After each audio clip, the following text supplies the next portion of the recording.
It's another day. It's another three things. Today, we're going to talk about the three things to know before entering a relationship. Abi nimo sa karon nga generation, nagtanaw ko usahay dasmag kay dasmag na lang when it comes to relationship. Mura ba og nagsulob lang og t-shirt na oran na kung di nakaganahan, pwede nimo hubuon nga mag-ilis na pud ka. Usahay dili kayo ingon ana kahugot when it comes to commitment. Wala bitay view of the future that the one na imong ka-relationship karon will one day end in marriage. Now, ato kining tan-ahon kung unsay angay na mga pangandaman, usa ta mosulod aning gitawag natong relationship. And I'm referring to a romantic relationship. Now, let's begin. Number 1, your identity must be rooted in Christ first. Now, sa bisag unsa nga mga relationship, wala may perfect yan eh. Dapat, kung musulod ka ni, andam ka na masakitan ka or ikaw ang makapasakit. Andam ka na ikaw ang masuko or ikaw ang kasukan. Daghan o daghan ang relationship pero wala ko makita o makaingon ko na kinisya perfect. So dapat pangandaman nato ning mga butanga kay dili man din nato pwedeng ipadaplin lang o dili po ni pwede na inisulod nato sa usa ka relationship always on a play safe mode. Masakitan o masakitan gyud ang matag usa. So, sa giingon pa, our identity must be rooted in Christ first. So therefore, before seeking love from another, one must be anchored sa iyang love in Christ. In the scripture, we affirm that man's chief end is to glorify God and enjoy Him forever. Now, if we look to a relationship to fulfill us, na kanang kita lang ba ang masatisfy niya, safe na kanunay, di ta masakitan, then we make an idol out of that romance. Now, in 1 Corinthians 6 verses 19 to 20, it says there, you are not your own, for you were bought with a price. So glorify God in your body. We're not on our own. We are of Christ already. In Colossians 3 verse 2, set your mind on things above, not on things that are on earth.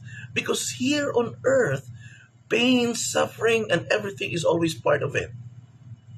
But up there, when we focus on Christ, we may be able to understand where it came from.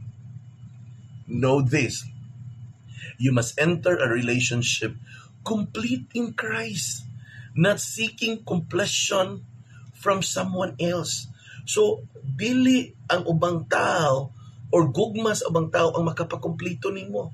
Dapat kumplito na ka diha kang Kristo, usa ka mosulod sa usa ka relationship. Number 2, pursue relationship with a purpose. And that purpose is for God's glory. Now, relationship are not perfect. Most often, kanang imong feeling diha of companionship, comfort o guban pa, doon na ginay mga panagbangi, masakitan or ikaw ang makapasakit.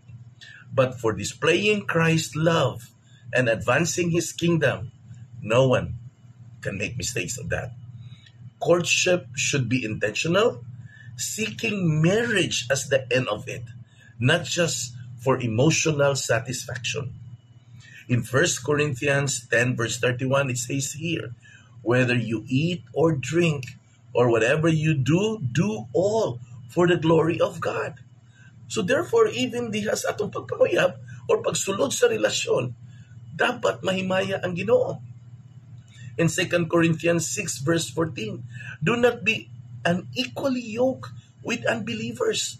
Now, this is a very important warning. Mag-away magani ang pariha o pagtuo ka na pakahan, dili mo pariha o gituhuan.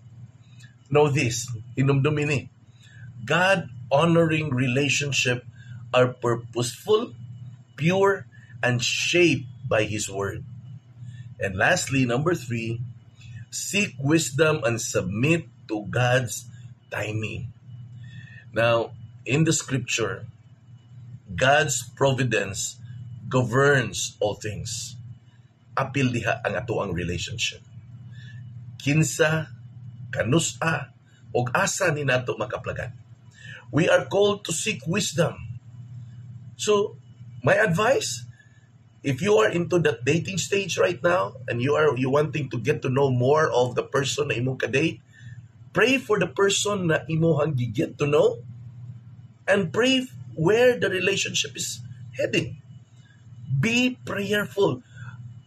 Inig magkita mo, inig mag-date mo, spend time together in prayer.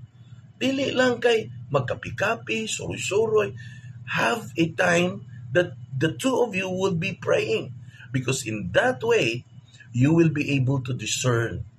Wait upon the Lord's timing rather than rush things out because of your emotions.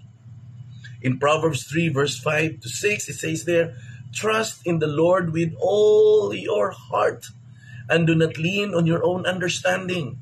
In all your ways, acknowledge Him and He will make straight your paths.